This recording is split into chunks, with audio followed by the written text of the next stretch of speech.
안녕하세요. 도정입니다. 지난 18강에 이어 오늘은 붓다의 노래 제19강을 함께 공부해 보도록 하겠습니다. 지난 시간에 대방등 대집경 14권에 나타난 내용, 부처님의 개송의 내용은 허공장 보살품이었다고 제가 말씀드렸고요. 허공장 보살품에 나오는 부처님의 개송은 허공장 보살과의 부처님과 대화 중에서 육바라밀에 대한 부처님의 개송이라고 말씀드렸습니다. 그래서 육바라밀 가운데 지난 시간에는 보시와 지계에 대해서 함께 살펴봤고요. 오늘은 인욕과 정진, 선정, 지혜까지 살펴보도록 하겠습니다. 그러면은 먼저 부처님 개송 가운데 허공장 보살에게 말씀하신 개송 내용 가운데 인욕 부분을 들려드리도록 하겠습니다.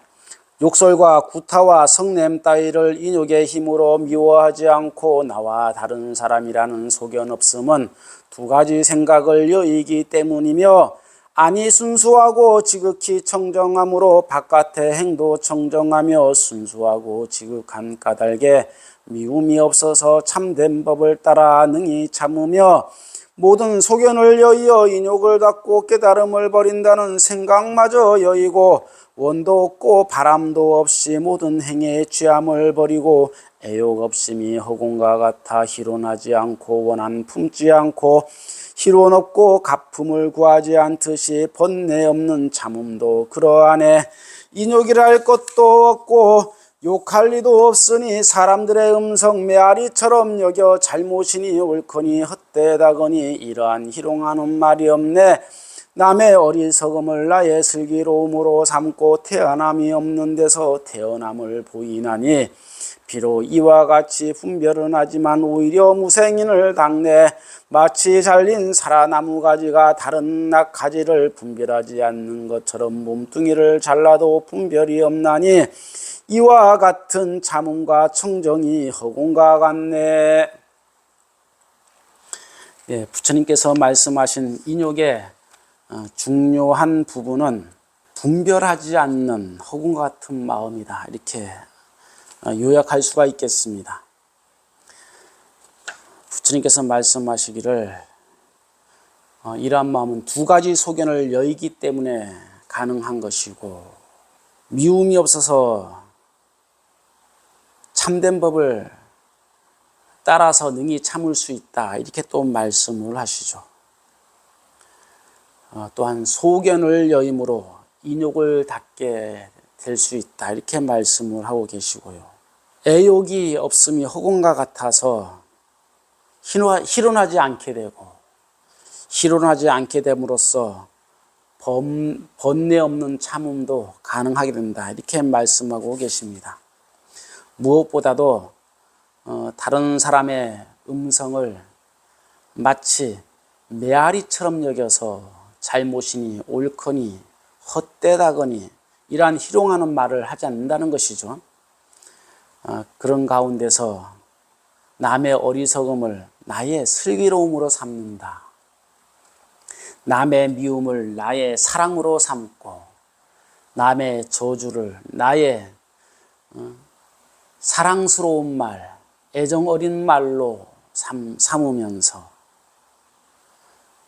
태어남이 없는 데서 태어남을 보인다. 무생의 법 가운데서 시생의 법을 보인다.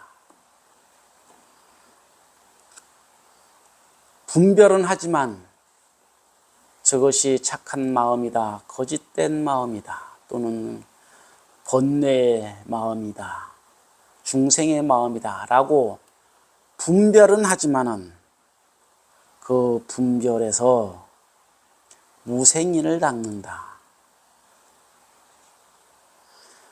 마치 잘려진 나뭇가지가 다른 나뭇가지를 분별하지 않는 것처럼, 그런 허공 같은 마음, 그 허공 같은 인욕에 돌을 닦는다, 그렇게 말씀하고 계십니다.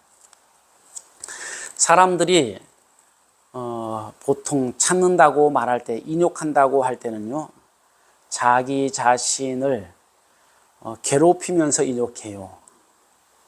인욕하는 것이 스스로에게 너무나 괴로워요. 예를 들면 남편이, 자식이, 내 이웃이, 내 친구가, 내 직장 동료가, 모든 사람들이 나를 인욕하게 만들죠. 내가 상대로 하여금 인욕을 해야만 되는 세상이 이 사바세계예요. 사바세계가 한편 참을 수밖에 없는, 괴로움을 참을 수밖에 없는 세상이다, 그런 의미가 있어요.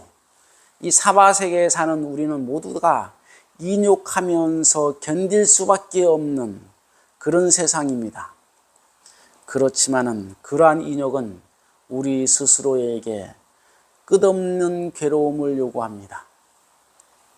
왜냐하면은 내가 있는 인욕이기 때문에 그래요.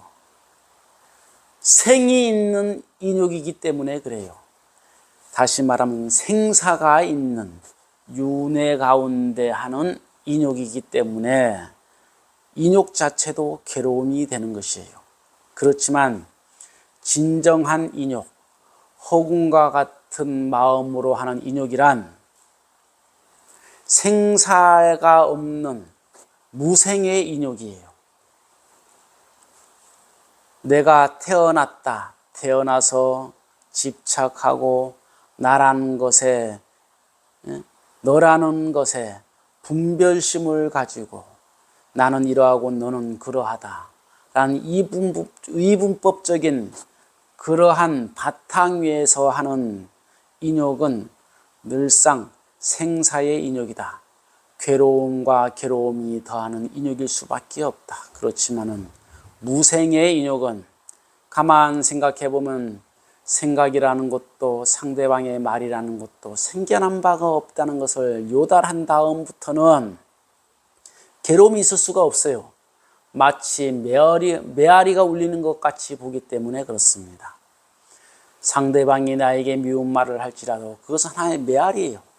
인연에 의해서 잠시 생겼다가 사라지는 메아리와 같은 것이기 때문에 괴로울 것이 없고, 나 또한 나라고 하는 이 마음, 너라고 하는 이 마음, 분별심 자체도 인연법에 의해서 생겨난 것이기 때문에 인연의 생사다. 생사의 인과법일 뿐이다. 그렇기 때문에 집착할 것이 없고, 집착할 것이 없으므로 괴로울 것도 없다라는 것을 요달하는 것이거든요. 그것이 참된 인욕이다. 그래서 참을 것도 없는 참음이고 욕할 리도 없다라고 부처님께서 말씀하고 계신 것이에요.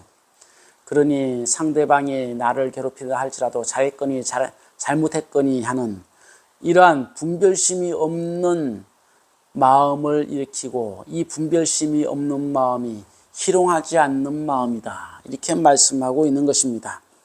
부처님의 법을 배우고 수행하는 이들은요, 늘상 무생의 법을 닦는 이여야 합니다. 내 자신도 생에 집착하면 안 돼요. 생이라는 것은 모든 것이 생성되는 것, 인연에 의해서 생겨나는 것들을 생이라고 하는 것이에요. 내가 태어나는 것만을 생이라고 하지 않아요. 생명이 태어났다, 죽는 것만을 생사라고 하지 않아요. 한 생각 일어나는 것도, 한 생각 사라지는 것도 생사라고 합니다. 그러니 생사의 인연에 얽매이면은 괴로움에 얽매이고, 그 괴로움에 얽매여서 참는 것 또한 괴로움이 된다. 그 참음에, 괴로움에 어쩔 수 없이 끌려가는 인내, 인욕은 그 자체가 괴로움이기 때문에 다시 괴로움을 만들어내는 생사에 헤매게 된다. 그렇다면 참음이랄 것도 없는 인욕을 닦아야 된다. 그것이 바로 무생의 인욕이다. 그것을 알아야 됩니다. 내가 지금 괴로우면 왜 괴로운가를 살펴보세요. 그것은 나라는 생각, 나라는 생사를 일으키기 때문에, 너라는 생각, 너라는 생사를 일으키기 때문에 네가 나를 괴롭히고 네가 나를 해야 한다는 생각, 그 생사의 윤회 안에 갇혀 있기 때문에 일어나는 것이거든요. 다음은 정진에 대해서 부처님께서 말씀하신 부분을 들려드리도록 하겠습니다. 부지런히 닦아도 의지하는 곳 없고 부처님께 공양하여도 부처님이란 생각 없고 법을 지녀도 문자에 집착하지 않으며 중생을 제도하여도 중생의 모습 없네. 몸이 깨끗함으로 법신이 깨끗하고 입이 깨끗함으로 말함이 없고 마음이 깨끗함으로 의행이 없어서 모든 바람이를 원만히 갖추네. 조보리법을 갖추어 허공처럼 국토를 깨끗이 하고 변제다라니를 성취하여 이러한 부처님 법을 구하네. 허공이 게으름 없음을 받아들이고 능히 총림을 낳으며 두루 이르러도 모습이나 색이 없는 것처럼 그의 정진도 허공과 같으며 언제나 청정하기 허공과 같아서 처음도 없고 끝도 없나니 사람의 정진 또한 그러하므로 처음도 없고 마지막 성취도 없네.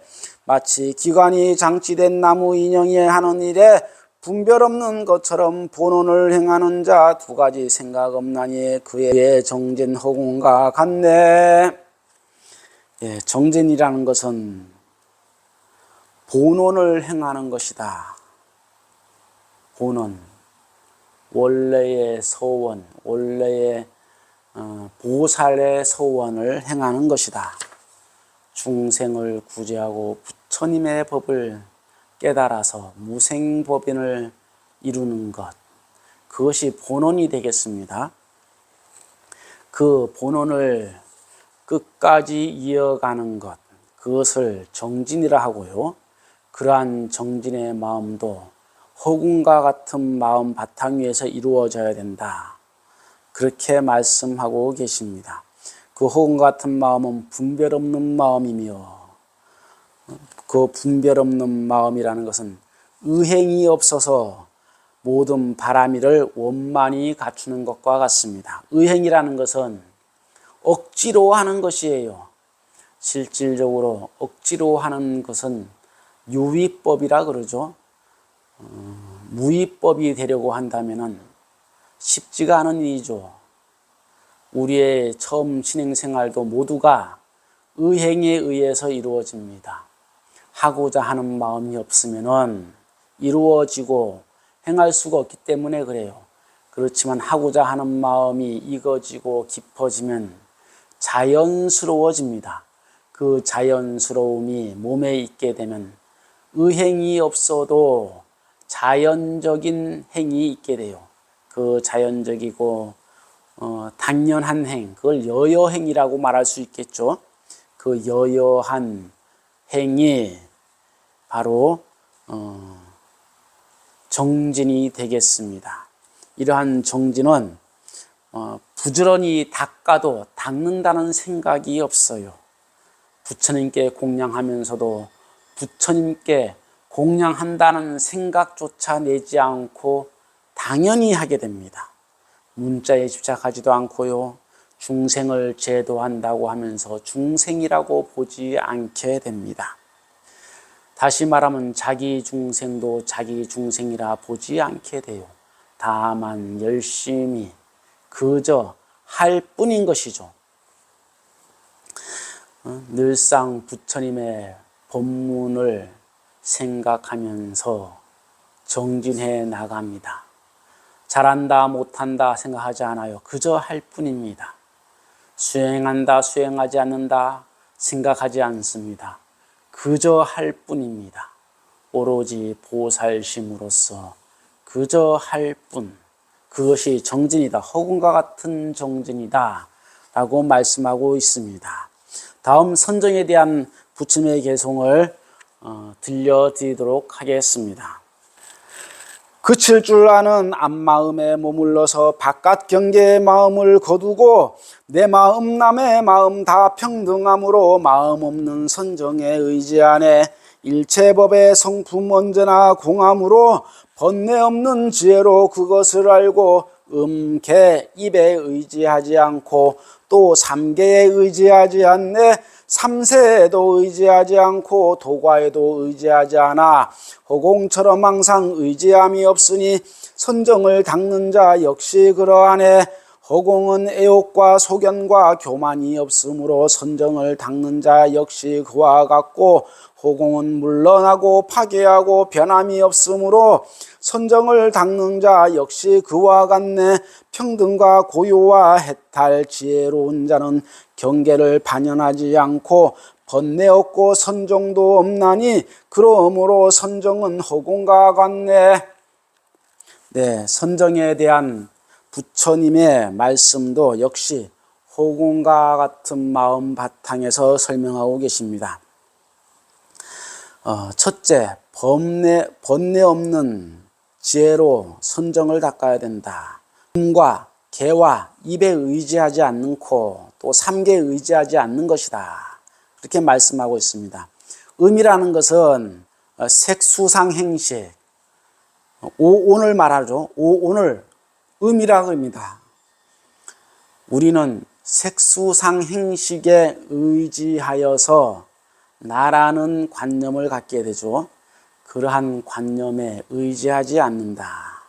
그리고 개는 보통 18개라고 말을 합니다. 안입이 설신의, 눈, 코, 입, 귀, 혀, 몸, 의지를 합쳐서 육근이라고 그러고요. 근본적인 나라고 생각하는 근본적인 뿌리, 그 뿌리가 되는 것을 육근이라고 그러죠. 안입이 설신의라고 합니다. 그러면 육근이 6개의 뿌리가 대상을 마주하여서 육식을 만들어내는데요. 대상을 육경이라고 그러고요.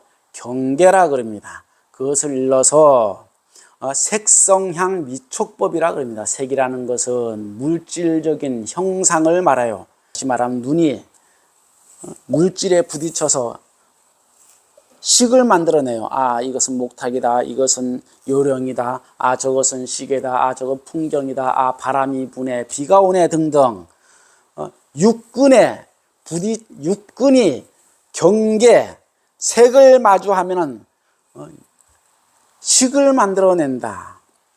그것이 바로 육식이 되겠고요. 그것을 이제 육식 가운데 안식, 이식, 이렇게 발전하게 되는 거죠. 그 하나가 첫 번째 육경 가운데, 경계 가운데 하나가 색이고요. 두 번째 성이다. 성이라고 합니다. 성은 소리입니다. 소리가 들리죠.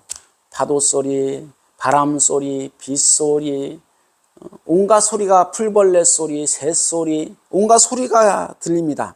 그 소리는 기를 육근 가운데 이근을 통해서 부딪히죠. 이근이 색과 부딪혀서 식을 만들어내서 아, 소리가 들리는구나 하고 식이 생기는 거예요. 그래서 경계 가운데 두 번째가 성이에요. 소리. 세 번째는 향입니다. 냄새, 꽃향기에 맛있는 냄새, 악취 등등 비린내, 온갖 냄새가 밖의 경계 가운데 하나예요. 밖의 경계 하나가 코와 부딪혀서 육근 가운데 비근과 부딪혀서 식을 만들어냅니다.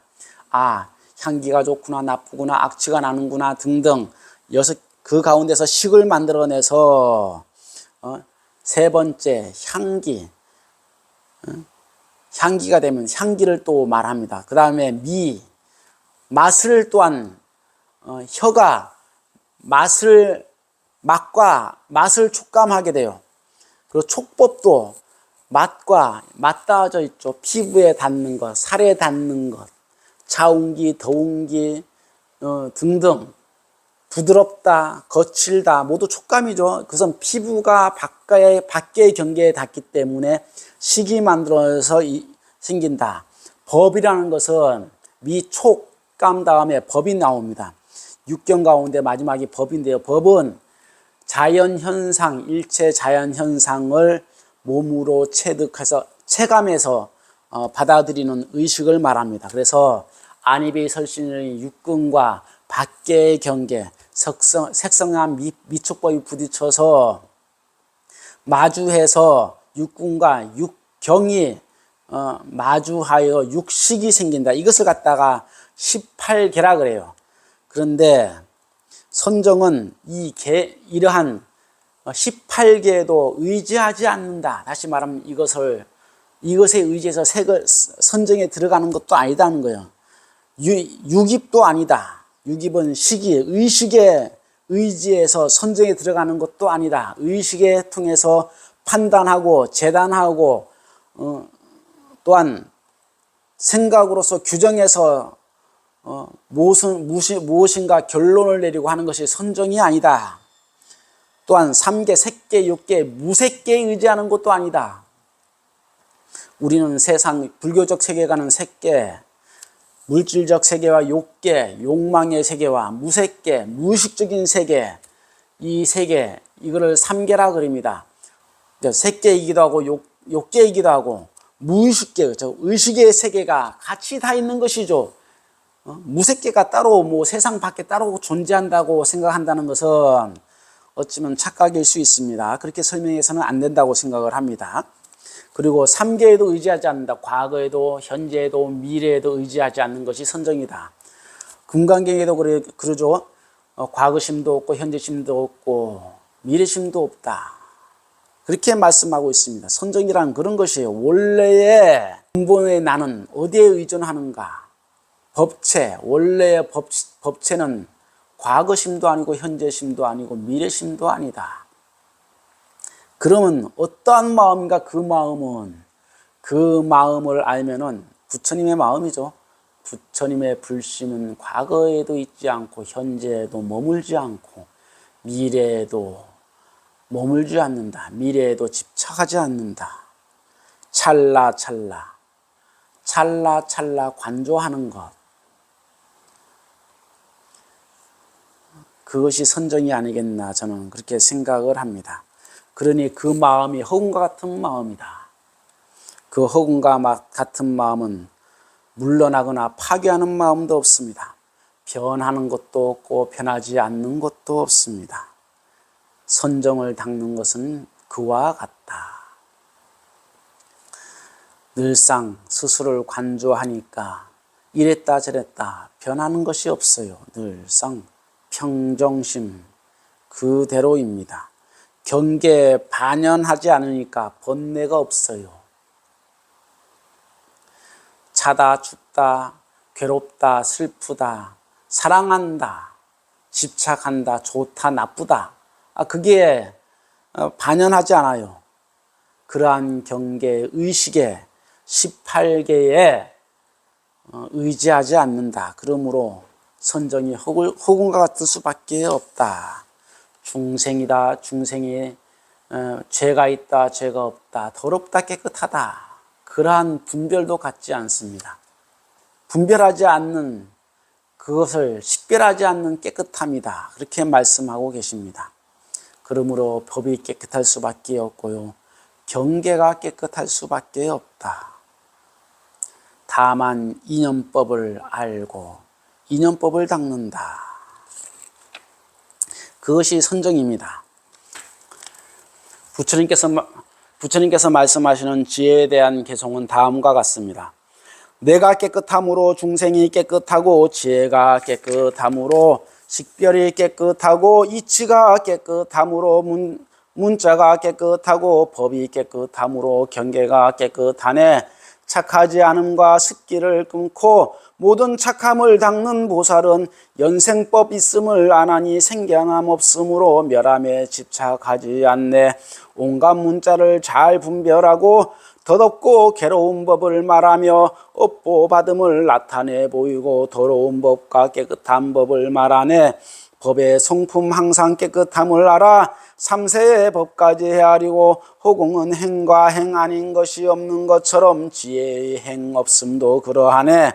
허공은 파괴할 수 없어서 나와 남과 수명이란 것 없고 물질도 아니고 물질 아닌 것도 아닌 것처럼 두 변의 소견을 끊어버리네. 거짓 글귀에 물들지 않음을 안하니 변하지 않는 글귀, 진실한 글귀, 만족한 글귀, 통달한 글귀, 이치와 지혜를 깨닫는 글귀, 평등한 글귀, 흔들리지 않는 글귀, 굳은 글귀, 금강 글귀, 제도하는 글귀, 청정한 글귀, 밝은 글귀, 다하는 글귀, 다함 없는 글귀, 함이 없는 글귀, 허공 같은 글귀, 머문 없는 글귀, 소굴 없는 글귀, 식별 없는 글귀, 항복 없는 글귀, 형체 없는 글귀, 슬기로운 글귀, 끊음과 원인과 멸함과 길의 글귀, 법과 깨달음과 지혜의 글귀인의 메아리가 소리 따라 응하는 것처럼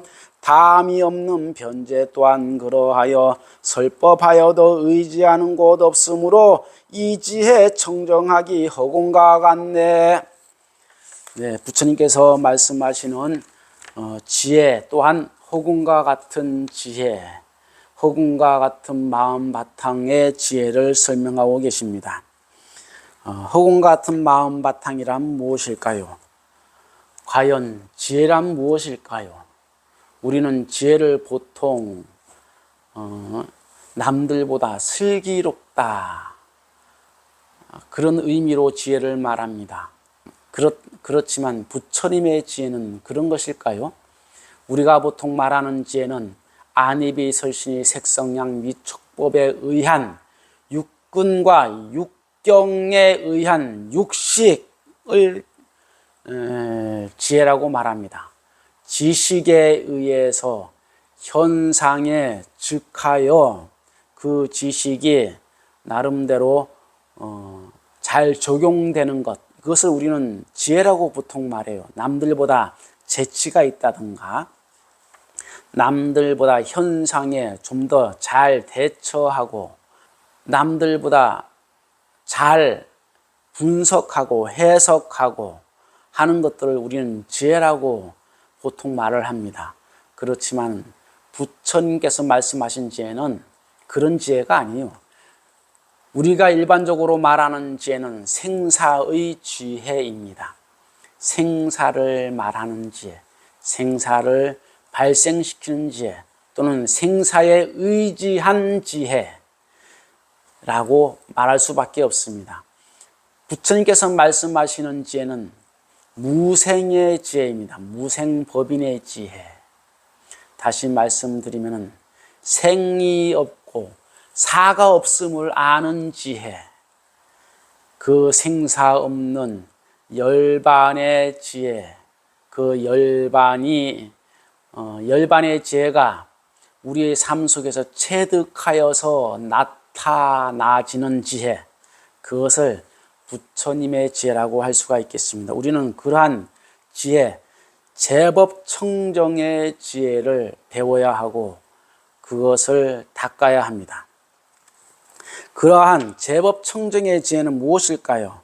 그것은 바로 번뇌 없는 지혜입니다. 일체 모든 번뇌가 원래 생사가 없는 가운데 나타난 메아리와 같기 때문에 번뇌가 없는 것이다. 그 번뇌 없는 것을 요달해야 하는 것이다. 생사가 나의 삶 속에 없음을 체득하고 그렇게 믿어져야 된다. 그것이 바로 지혜다. 그걸 알아야 됩니다. 그러니 온갖 문자에 의지한 지혜가 아닐 수밖에 없죠. 우리의 지혜는 문자에 의지한 지혜가 아닙니다. 그러니 깨끗하다, 밝다, 청정하다, 지혜롭다, 만족하다, 통달한다, 또는 식별한다, 모든 온갖 글귀에 얽매인 지혜가 아닙니다. 그러니 물질도 아니고 물질 아닌 것도 아니죠. 두 변의 소변을 끊어버린 지혜다. 너와 나의 간음을 나타낸 지혜가 아니라는 거죠. 그래하여 지혜롭게 행한다 하는 인식적 지혜를 떠났습니다. 그래서 반야신경에도 무지 영무덕이다 그런 말씀이 있죠. 지혜 없으니 얻을 것도 없다. 다시 말하면 생사의 지혜가 아니기 때문에 그렇습니다. 생사의 지혜는 얻을 것이 있어요. 생사의 지혜는 판단하고 재단하고 얻을 것이 있을 수밖에 없어요. 왜냐하면 생사에 의한 지식이 병개된 지혜이기 때문에 그래요. 그렇지만은 생이 없고 멸함에도 집착이 없기 때문에 생이 있다 한들 생 가운데 무생의 법을 나타내 보이고 무생의 법 가운데 생의 생멸법을 나타내 보이는, 그리하여 생멸에 집착하지 않는 지혜이기 때문에 허공과 같을 수밖에 없다. 그러한 법을 깨달은 지혜가 무생법일 수밖에 없다.